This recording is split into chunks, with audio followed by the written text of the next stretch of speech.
Hello YouTubers, I want to welcome you to another edition of Bargain Bin Gear. And I want to welcome you to, this is part 2. So I had ordered the Yamaha Revstar from Canada because I liked the one I had so much I wanted another one. And what was supposed to be delivered today. And I would check the UPS website and it said it'll be delivered today by 7 p.m. but signature required. And it was like 9 in the morning. Right? And I was like, I can't wait from 9 in the morning till 7 p.m. at night to sign for the package when it arrives. So I saw that and I said, well, you can pre-sign for the package just to be left at your door. So I thought, okay, I'll do that, right? That way I won't miss him and I don't necessarily have to be here, you know. So I did that, and guess what? Well, it changes the delivery time, the delivery day, if you pre-sign for it, right? And I was like, no, I want the guitar today, right? Not tomorrow, but today. I just thought pre-signing meant you didn't have to sign for it, not realizing that it changes the delivery date. And nowhere on the website does it mention that, of course. So I called UPS and they told me, man, there's nothing we can do. You can't get the guitar until tomorrow. I was like, man, that sucks. And right as I hung up, I heard someone at the front door, and guess who it was? It was UPS. Right? So the guy must not have gotten the pre-sign instruction or hadn't checked it, I don't know. In any case, he was at my front door, which is great. Had the guitar with him, which is great. Now remember, this guitar comes from Canada. They do things a little differently in Canada compared to the US. And here's a funny one. On the package, right, it has an envelope that says facture, right? Well, the UPS driver read it as fractured and thought maybe the package had been damaged in some way. But no, it was facture. And as far as I understand it, I'm guessing that facture in the US is called an invoice, right? And the guitar was fine, and so it wasn't fractured at all. So in any case, we laughed about that, and I got my guitar today instead of tomorrow, and it's very nicely packed, I'll have to say that. I'm quite impressed with that. And it's a pretty thick box too. So there's the box. You can see it's pretty thick. So we'll have an unboxing here. Okay. Well, I was going to do an unboxing, but really, well, we'll skip the unboxing. I took it out of the box, okay? Now, here's something unusual. Did I mention that I got a bonus? That's right, the guitar came with a bonus that was really unexpected and really pleasant. And I'll show you what it is. Look at this. Wow! A gig bag, and it's not a cheapo either. Has a nice pocket here, right? And it's padded a little bit, at least shoulder straps and kind of dorky. At least back in my day, they were dorky. They were kind of like a fanny pack. Anyway, and the handle here. Nice interior is red to match the guitar. And I mean, say what you want, but these little things like that really count. You know, when you're buying a guitar, it's just a nice extra that I really wasn't expecting. I remember when I bought my guitar. I'm sorry. Yes, my headless guitar. It certainly didn't come with a gig bag at all. Okay. Now, let's take a look at the guitar itself. And remember, this isn't a new guitar. This is actually a used guitar, but from about the 2010 era. But here it is. You know, and as I recall, when they first sold guitar, they surely didn't advertise the neck as being a woman's neck suitable for beginners, you know. And then it was like, well, who cares? No one's going to see it anyway, right? Type of deal. Okay.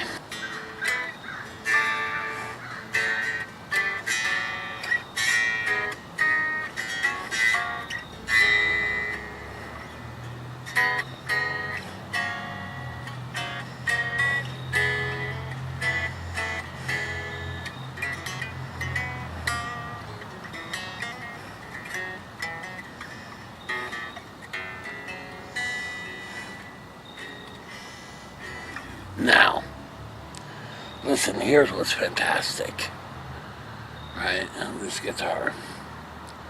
There it is, the Revstar RS320. And when I first took it out of the case, I thought, uh-oh.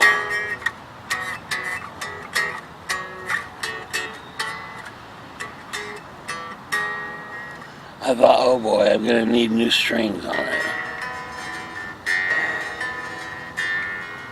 Because it didn't feel right, the tension.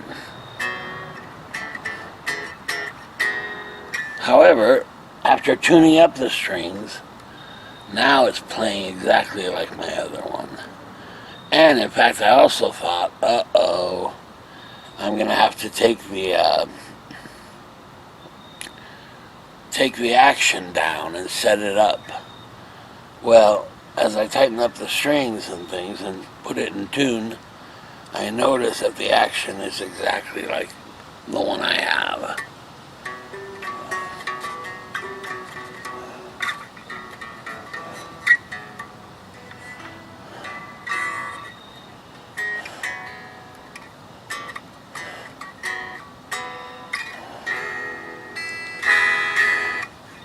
Fantastic.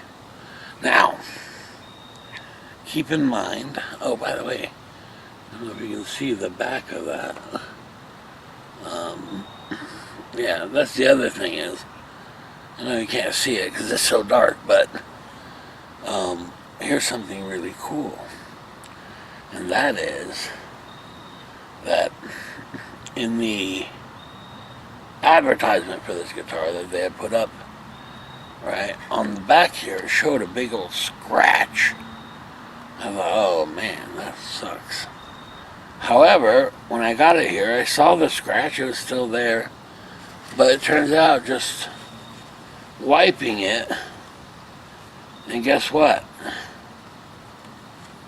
Well, the scratch is gone. In fact, it has no scratches. I mean, basically, this thing is pretty much brand new, condition-wise. And, in fact,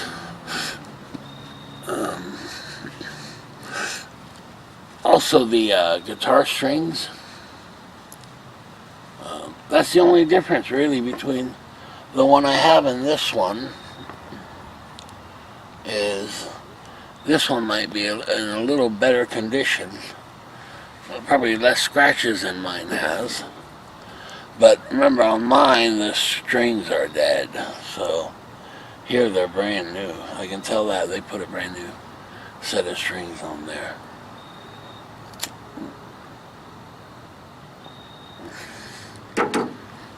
And back in the day, they had actually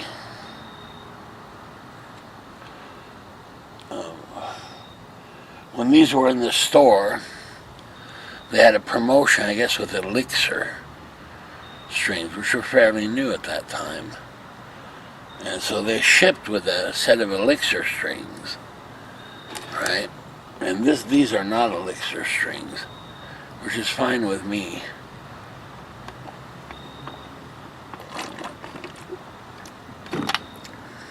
Because, I'll tell you why. I actually had an endorsement with Elixir strings. And when it came time to renew after, I think, a year or something, right? Oops. Well, they didn't renew me at all. I remember the representative telling me, well, we'll see about next year or something like that. So I told him, man, don't bother. And I gave him the boot, and I went with Ernie Ball.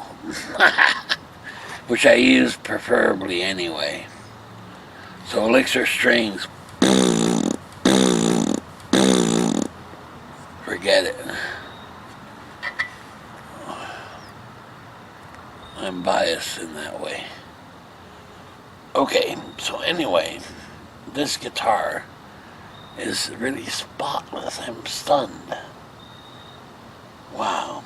And it turns out I don't have to go get it set up and all these things, which I was concerned about, you know?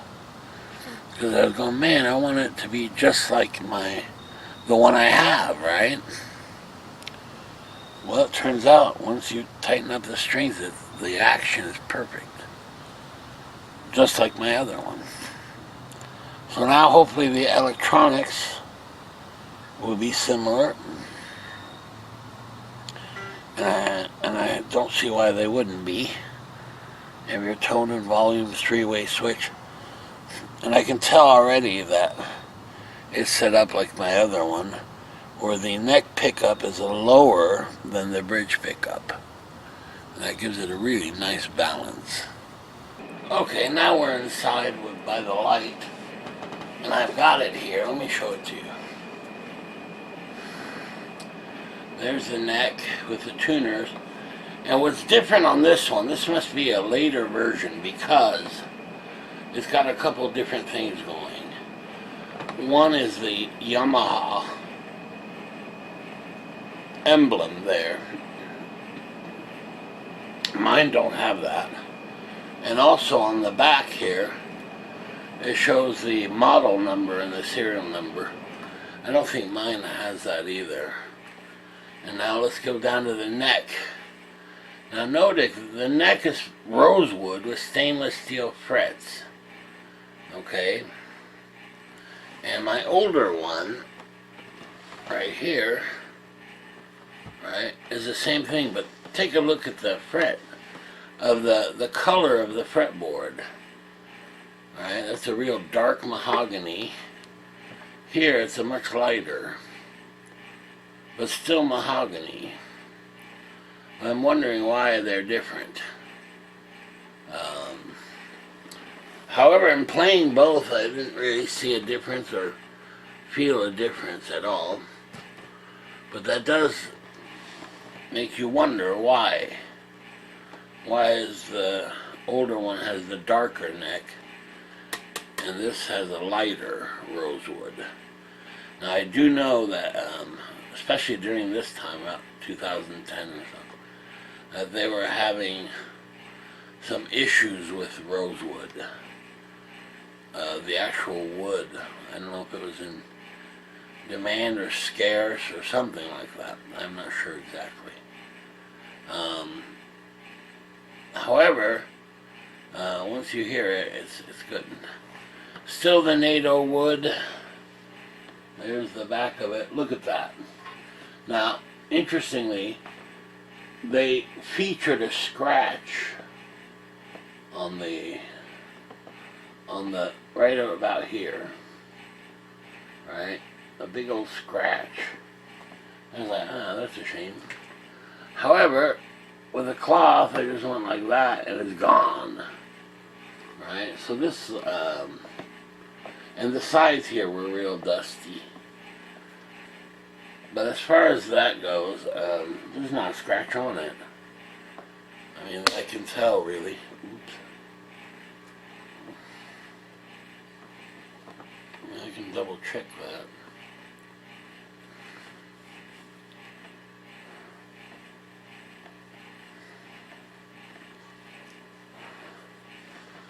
Yeah, so there it is. Right, I mean, that's a good looking guitar.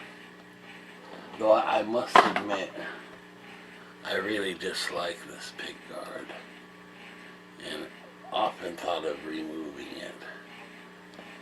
Right. Yeah, who knows.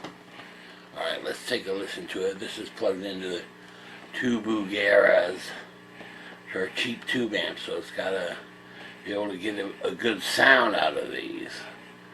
Right? So we'll find out here.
playing them both.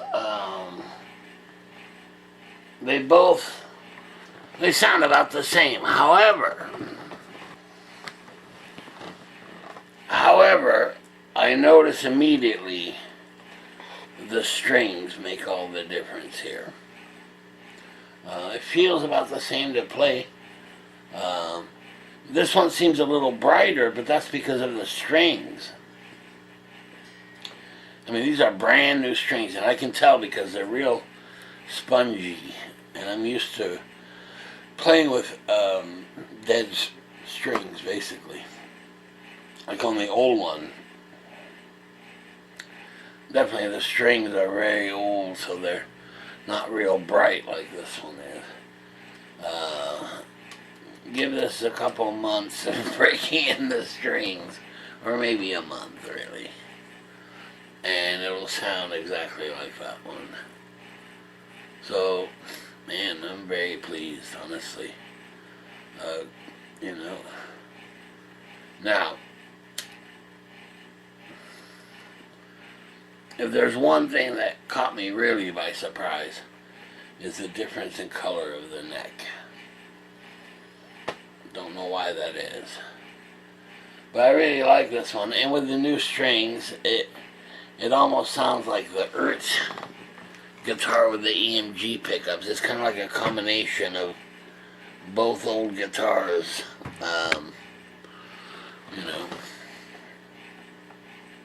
Almost like this one needs to be worn in a little bit. Once the strings calm down a bit, it'll be great. It'll be right what I'm looking for, It's kind of real solid. Sound, the tension's all there. Everything's great. It's super. I will ask Yamaha about the difference in color of the neck, why that is. Did they use a different kind of wood later on or something? I'm not aware of. It's mahogany, right? The feel is there. The feel's the same as far as playing goes. And for the price, I got a heck of a deal. Plus the bonus of the gig bag, which I really like. It's padded enough, to be safe anyway. Yeah, that was quite a bonus, unexpected. So there you go. That's the Revstar RS320. And I mean, I do like it very much. It's just kind of, definitely not a shred guitar,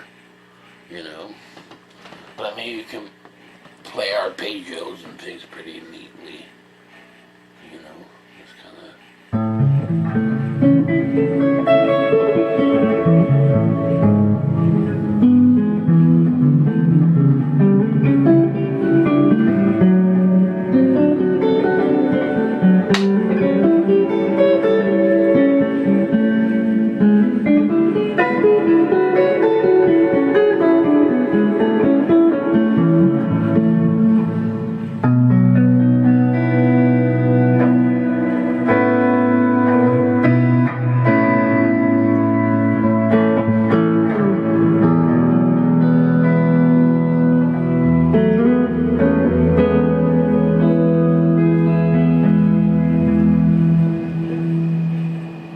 Turn back the tone a little bit.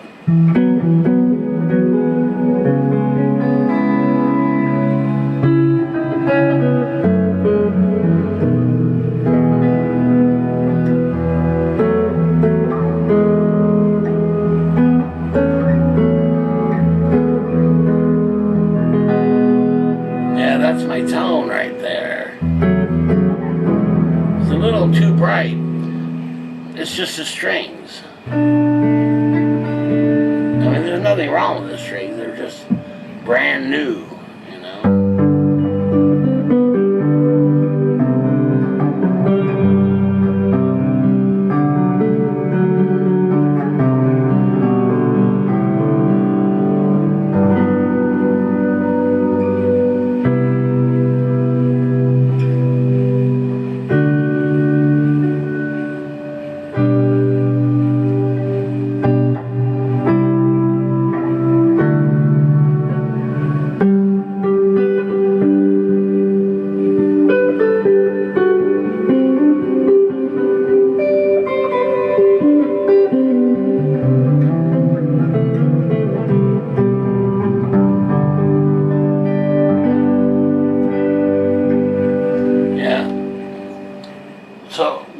take the tone down a little bit on the new one, then it sounds just like the old one, you know, with the dead strings. You know, I don't often change strings unless I have to. You know, I prefer playing older strings just because they're a little more mellow, and this proves it right here. You know, I find it a little brighter on the strings. So yeah, overall, great deal, a real bargain, and I feel quite lucky to find one. They don't make this model anymore, unfortunately. Or actually, I think maybe I'm wrong. Maybe they do make it, but it's different in a way. I don't know. Regardless, it's not a guitar I'm collecting, you know. It's really one I'm playing. So, very pleased with it. And the pickups are identical to the old one, which is great. Yeah. And eventually, when the new strings die down a little bit, then I'll turn the volume back up. It's just off a little bit, you know, and it matches the old one perfectly. Yeah, and you can see it's kind of almost a jazz guitar type sound, clean sound, but with a little punch to it. And I really love that. Alright, so there you go. That's the saga of the Canadian Yamaha Revstar RS320 with bonus gig bag. Alright, I remember I paid, I think about like 4 payments of $100, something like that. You know, very close to that anyway. And my next payment is due on the 18th. Uh-oh. I think I can cover that. Alright, very good. See you next time. Okay.